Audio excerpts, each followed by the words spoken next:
on, everybody? Welcome back to our channel. It's your girl, Bex. And I'm Carly. And we're here to deliver content to unlock your mindset and actions to be limitless.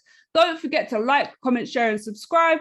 And like we always say, ring the bell notification. And if you're listening to our podcast, welcome back to Be Limitless Unlocked. Don't forget to follow us, leave a review, and share with your friends. Okay, so aha moments. We are going to be covering a few examples of entrepreneurs who have started their business because they have got that eureka moment. And that's that sudden insight or discovery. It could be a product, could be a service. That it's got some really good examples we're going to share. And then we're also going to touch on some really big businesses. In fact, I didn't even know about these until I just thought, what about ones that's accidental? And there's some big companies on there who they didn't even mean to create or develop this product. So it was just a trial and everything. And then it just happened. And then obviously they've become huge brands as well. I also came across some on Forbes, 7 signs that your business will succeed. So I thought that would be quite cool to tie into it as well. Just 100%. Cool. All right then. So my first person then is a lady called Tiffany U. She's the founder and CEO of Diversibility, which is an award-winning social enterprise to rebrand disability through the power of community. So Tiffany actually acquired a disability as a result of a tragic car accident. So she desperately wanted to root herself in community and talk about her story in a more empowering way. At the time, she couldn't find any organizations that were cross disability that included non-disabled people in the conversation. And I found that really interesting. It's not just about people with disabilities. And that celebrated disability in an empowering way that was rooted in pride, identity, and culture. Thanks to the support from Dreamers and Doers community, I worked on Diversibility as a side hustle before transitioning into it full time. And, you know, Bex and I love a side hustle, love to hear those stories where people have done that and then obviously grown it. And this is the bit that I really, really liked. I truly believe that the best ideas come from looking at ourselves as the first customer. In other words, what are the pain points in our own customer journey that can solve it? Chances are it may help others too. And it's exactly that. And this is what they say. Usually companies are that, like, you're solving a problem. So she's obviously unfortunately had this accident and she's looking for something that's just not there, and rather than just finding the next best thing, she's thought, or just not bothering, well, I'm gonna find that because there's surely other people like me, which is incredible. Yeah, that's sick. And that's one of the things that I saw as well across all of the aha moments that I saw is usually born out of conversations about something where there's a shared problem, or just when you're looking for something, like you said, and it's not there. So they often create that product or service that is going to be able to serve the need, which is sick. So the first person that I've got is Sabrina from Glimmer. And this is a mix between a news app and podcast company that aims to empower women of Indonesia to become their best selves. Her aha moment. So for Indonesian women to speak up and challenge the norm is not typical. So she wanted to create something, a safe space where they can. I thought it was pretty sick. Very, very cool. Yeah.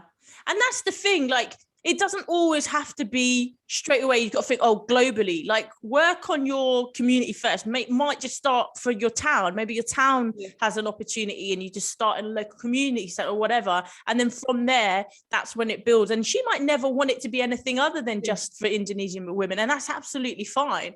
But yeah, that's, again, really, really cool story. Like they say, think global, but start local. Bars. Bex is always dropping bars, always. Cool. Okay, so my next one, this is actually a lawyer. So this is Siobhani. I hope I'm pronouncing it correctly. She's the founder and principal attorney of the law firm Siobhani LLC, which specializes in immigration and business legal matters. So her moment was the main reason that she decided to start her own law firm was to help educate and empower female entrepreneurs. Many women repeatedly told me how they felt intimidated by the legal process or hesitant to approach a lawyer out of fear. So they were routinely taken advantage of as they sought to build their companies, losing money and or their products or designs. honestly, it's frustrating when you hear stuff like that. There's so much shady things that go, so many shady things that go on.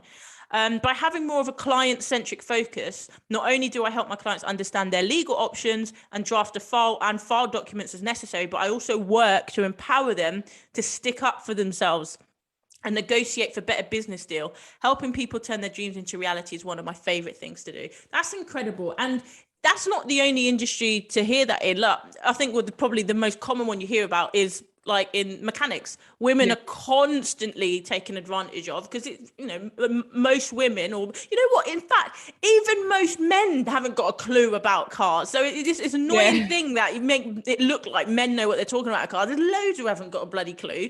But it's just women. And I remember watching a few weeks ago, I definitely don't. Sorry?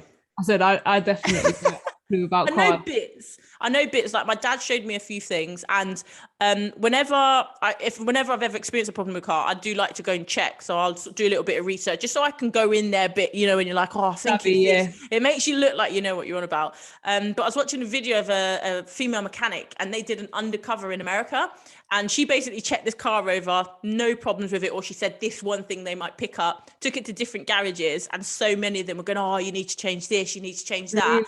And one had the cheek that he said, oh, you need to change all these parts. So they just put a brand new filter in. He then basically said we had to put a new filter in, went and deliberately dirtied her clean filter, which you can see the camera takes out clean, gives her back parts, so we have to replace this, which are parts that aren't even for the car. That's the cheek. So when they confronted him, he was like, oh, I recognized you. At first he was trying to deny it. Then he obviously in his head came up with a story and he goes, oh, I recognized you. So I knew what you were doing. So I thought I'd play along with it. I was just like, oh gosh. Sure. Yeah, really sad, but it goes on. But that, again, really cool. She's seen an opportunity in her as a woman feeling more comfortable that they're going to be able to approach her. And I'm sure she's got massive amount of business because of that. That's sick, man. Yeah, it's really, really cool. I love it when people are just breaking barriers and not scared to do so as well. And we spoke about that, about being the first, and how there is a lot of pressures when you are trying to be that first person, like breaking through, or one of the first breaking through. It's quite difficult, but hats off to everybody or anybody that is able to do that and provide a path for others. Absolutely. So my next one is Molly from Babyaters. And she said her aha moment came while waiting in a flight line for her husband to fly home from deployment. The entire squadron's family were there too, with their children squinting in the bright sun. If the pilots have cool military-issued aviator sunglasses, why can't the children have the same too? My husband and our best friends loved the idea. Babyaters was formed. Wow. Yeah, it was super cool. And I'm going to Google that now. I saw the pictures of the glasses. They're so cute. Bless. Was it baby? Yeah, so Babiators. Baby. Oh, brilliant. Let's have a look. Oh, that's awesome. Wow. There you go. Just like that. Just like that. And you wouldn't think so how many people would think like that? Go, oh no, that's a silly idea. It's not at all. There's a problem. You just solved a problem. And how cool, like when kids are looking up to, if they saw a pilot or whatever and they see them with a specific sunglasses and they've got the same sunglasses, it's just like, do you know what I mean? 100%. Kind of gives that familiarity. 100%. Okay, my last person then is Tiffany Pam. Is it Pam or Fam? Apologies if I'm pronouncing that incorrectly, but she's the founder and CEO of Mogul, which is the largest platform for women and diverse professionals. So she says, my aha moment was after my grandmother passed away when I was 14. My grandmother was an amazing mogul for her time. She ran businesses across multiple industries in Asia and provided others in need with opportunities and resources. She basically wanted to be like her grandmother. And I made a promise to her that I would follow in her footsteps. I envisioned building a platform that would help people grow to their greatest potential. And then she said her second aha moment came when several magazines had written about my unique and unusual jobs. My email address was available online, and I woke up to a flooded inbox from so many young women and men from around the world asking for help, advice, and what resources I was accessing to receive these opportunities at such a young age. I started sharing this information. That's when I realized that if we could have a platform where millions of people could share obstacles, challenges, ideas, insights, and opportunities to help each other become the best versions of themselves. I then taught myself how to code and created the first version of Mogul. Amazing. Yeah, like sick. when I saw that, I was like, I have to put this in there. That's incredible, because I've heard of Mogul, but I didn't really know what it was all about. So then seeing that, I was like, incredible. And that's like, it's kind of like what we're trying to do as well. And you know what, like we said again, is that we don't see this you have to go out and search for it. It's not readily available. There's so many product services that are so in your face, but actually the ones that are going to potentially change your life, your mindset, and unlock your potential, your mindset and actions to be limitless are the ones that you have to go digging for. You know what I mean? Like, and it's like, we want to try and bring this to the forefront, because how many people could that possibly helped? You know what I mean? And I've never heard of Mogul before. I know you said you have, but yeah, I did take a look at it as well earlier as well. So yeah, man, sick. I taught herself to code. Incredible. She's just like, you know what?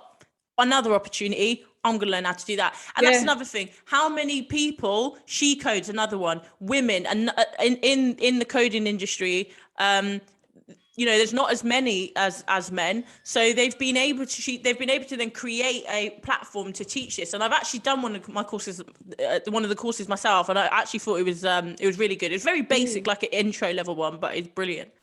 Yeah, man, that's sick. It's all about, this is the thing, like sometimes you have to push yourself out of what you know as well. Like, and if you figure out something that you think is a potential business opportunity, but you don't have the skills, then you can just go and learn them. And you know what? With YouTube now and Google, there's like, you can learn everything, and you can learn anything for free. You just may have to dig for a little bit longer is all. 100%. I know loads of people at work who's like so good at Excel, and I'm like, oh, where'd you learn that? They're like, oh, YouTube. They just picked it up and then went on YouTube and learned how to code. It's like, and like they can do macros and you name it. Like, it's incredible. Oh, shout out, and we're not sponsored yet, but anyway, Reed are actually doing courses for like £10. So I bought a Excel course the other day for £10. It has like 620 hours worth of content. Wow. But it's normally like hundreds of pounds. So yeah, readers, what, like looking out for these little things to help yourself along the way as well. £10, that's nothing out of my pocket, but it's definitely going to help me. Do you get what I'm saying? 100%. Cool. So the next one that I've got is another Tiffany. Tiffany Cummins from Ava the Elephant brand. So after years of working with children who have special needs, I couldn't stand the thought of one more breakdown at medicine time. So she says, my aha moment, realizing that the medicine dropper needed to be shaped like a friendly animal with a comforting voice. I created the first Ava the Elephant at home, and I knew I had something special when it worked like a charm the next day at work. And I thought, that's so sick, because remember when you was a kid or stuff and people try to get you to eat and they'd be like, open up for the choo-choo train, blah, blah, all this type of stuff. So when I saw it, the product itself is like a proper face of an elephant, and it's like a dropper. And I thought that is so, so clever. I thought it was sick. Wow. Yeah. Again, problem. But how many parents have thought about that and just never given it another thought? They just found a different way of making it work, but never thought about developing a product. So sick. So Forbes, this was a article from 2020, and I'm just going to read out the key points. So 7 signs that your business will succeed. Number 1, people buy from you. That's a good one. I mean, in order for your business to succeed, you have to be able to sell what it is that you have. Number 2, people tell their friends. And I think that's a definitely a good one. Word of mouth is still a very, very massive. It's the strongest still, isn't it? Like Amazon was built off word of mouth. Like, and there's a lot of, I think it was Nando's, they never had adverts. That was all built off of word of mouth. Right? There's so many companies that stick to that method as well. It's future proof. So especially with the date, like how the current climate is, I think it's important that if you are trying to follow trends, you're picking up the ones that are potentially here for the long term, recession proof, etc. It's scalable. So you're able to keep growing your business. You learn from your mistakes, and I think this is a massive one. I think if you can fail fail fast, fail forward. That continue implementing continuous improvement, you will always be able to succeed and get over your challenges. You have imitators, and I think this is a really good one. So good news travels fast. If you're onto something good, people will copy you. No one wants to imitate failure, so it can only be a good sign. So I thought that was a key one as well. It's true. I mean, if you look at YouTube, how many prank videos and fail videos, like is everyone just doing the same thing? Yep. So as soon as that something goes viral, everyone's trying to do it to go viral as well. So yeah, you're fully committed. So the biggest indication of a business succeeding is the people within it being committed to doing so. So I think that was also amazing. So they're the 7 signs that your business may or will succeed. So to wrap up then, we're going to cover 7 businesses that actually started accidentally. And I didn't know some of these at all. So this is really cool. And they're big companies. So Kotex. So they might be known to the world now as the great feminine protection pads, but they actually started during World War One. So the cotton pads were basically used to dress soldiers' wounds, and it didn't take long before Red Cross nurses, they realized the pads made great feminine products as well. And then after the war, KimberlyClark, it started the company Kotex in 1920. I didn't actually realize that KimberlyClark was that old. I had no idea that it started back then, because you see it all the time at work, Kimberly-Clark products, and I didn't have a clue. No, neither did I actually. There you go. And without being crude, that's another thing soldiers talk about, like tampons, good for putting in wounds, bullet holes, because they expand. So there you go. See, a lot of things have multi-purposes as well. They often use tampons like for if you've got a nosebleed. And I used to get nosebleeds all the time, so I used to put a tampon up it. 100%. Literally. CocaCola. I had no clue CocaCola was made by accident. Neither did I. So apparently in 1886, pharmacist John Pemberton, he couldn't find anything that could relieve his headaches. So he originally mixed coca leaves and nuts, but it wasn't until his lab assistant accidentally mixed carbonated water into the recipe that Coca-Cola was born. Unfortunately, obviously, he died before he saw the success of the product, but accident. Wow. A mistaken ingredient. Correct. I'm pretty sure WD-40 was made by accident as well. And was it paracetamol or penicillin? One of the two wasn't. Yeah, it was by accident. That's crazy. I didn't know that about Coke. That's sick though. Yep. Kellogg's, another mistake. They were actually trying to make a granola bar, but they didn't get it right. They'd abandoned a cooking pot on the stove, and then they came back to find that the oats had turned stale and hard, and that was it. Changed forever. Became Kellogg's cornflakes. Wow. Amazing. That's crazy. Proper crazy. But you imagine how many people have gone, oh, that's not right, and just thrown it away. Yeah. It's crazy, man. But to have that mindset to think as well. Exactly. Can I take this somewhere else? Like that in itself. And it's probably why. It's only going to be certain people that, especially depend if it's like a food ingredient or like food or drink or whatever. Like you have to be like sciencey to get what I'm saying. Yeah, exactly.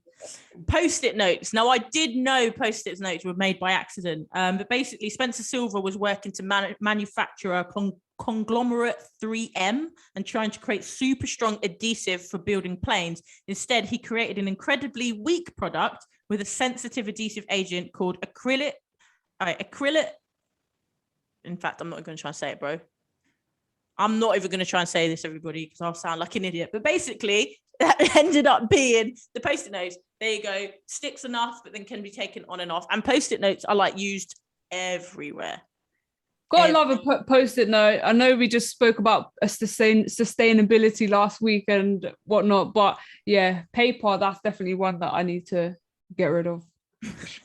But Post-it notes are flipping incredible. They are really good. They are actually, Post-it notes are one of the best-selling office supply products in the world. I'm not surprised. Have you seen the video when the person like Post-it notes the whole of the person's car? I don't know if you know if it's I'd be vexed. That's the whole thing. Nah. Oh dear. Play-Doh. Now, the accident here doesn't make sense to me because I can't actually imagine it. But basically, Joseph and Noah McVicker, they were trying to make wallpaper cleaner. So cleaner, I can understand wallpaper paste or something, but a wallpaper cleaner that suddenly becomes a dough, I don't get it. Yeah. Yeah, I don't know. It didn't obviously But take that off. makes sense because it smells so strange. That's true. It has got a weird smell to it, hasn't it? It didn't take off as a cleaning product. I'm not surprised. But over time, it became popular with school teachers, and it was used for art projects. And sold £700 million ever since. I don't understand. How? I can't look at that dough and imagine, oh yeah, that'll clean. Like I just can't, like, I can't see it. Yeah, it's crazy. I don't know. Number 6 is Stacys Pitta chips. I've actually never heard of them before. I don't know if you have. No. I've never heard of them in my life. Stacey Madison and her then husband, Mark Andrus, owned a very successful sandwich cart in Boston. The owners would take leftover day-old pita bread, chop it up and bake it for customers as they waited in line. Realizing how much their customers loved the pita chips, they opened Stacey's Pitta Chip Company in 1998 and later sold the company to PepsiCo for an undisclosed amount. What a huge company. Oh my gosh. That's crazy. I've never heard of that product. Never, but I'm actually going to look now. Yeah, see if it's still going. I want to try this stale pita bread. Yeah, it's weird, but whatever, floats your boat. And the last one, Ferrari. So Enzo Ferrari was well-known race driver with his crew on his way to success. World War II got in the way though. And the Italian government shut down car company Alfa Romeo. That was the company Ferrari was working with, that made the cars he was using to race. So Ferrari decided to make cars for himself to race and only then began selling cars so that he could support his own career. So he's selling cars to support his career, not to sell them with the idea that that's my business, that's what I'm going to go on. You're paying for my racing career. Incredible. That's crazy. That one's sick, actually. Very, very good. So like I said, I mean, one company I'd never really heard of. Shockers there as well. But again, not everything is that eureka moments. Sometimes it is just by accident. Absolutely. All I'd say is the message to everybody out there is if you have an idea, write it down. Maybe you don't necessarily right that moment have to figure out how to do it. Maybe you can bring someone else on board, but write it down. You've obviously got a problem, and see if there's ways that you can get it to market. Maybe if you're not very business minded or whatever, there's people out there that can support you get it done. But don't sleep on good ideas. Go for it. My mum slept on one. She had a really good idea for her. I remember her telling me once, I was really young, but obviously just never thought anything of it. Never happened. And then she told me a few years ago, she noticed I don't know which company it was, had done the idea that she had, but no way. Yeah. You know what else? Like one of the things that I was thinking about years ago is table service, where you can use like your own, like an iPad or something to put your order through, so that people don't have to keep coming over. It's like if you wanted extra stuff or whatever. But now, obviously, that kind of technique, it's just a normal thing. Apps. Yeah, 100%. Me and Bex have got so many ideas. It's crazy. We are going to work on them. Like we've got like products coming out. We've got some merch like t-shirts and stuff. We're working on another thing that we're hoping to release by next week for Black Friday. In fact, next week. Black Friday next week. Yeah, 26th. So yeah, we're excited about that. So hope everyone will enjoy that product as well. We think it will be. It's a little spin on something. Again, sometimes there's something already out there, but this your little spin. Like we always say about this, like sometimes you can get disheartened that, someone else has got that. But imagine if Primark went, oh no, new look already exists. Peacock, H&M, like no.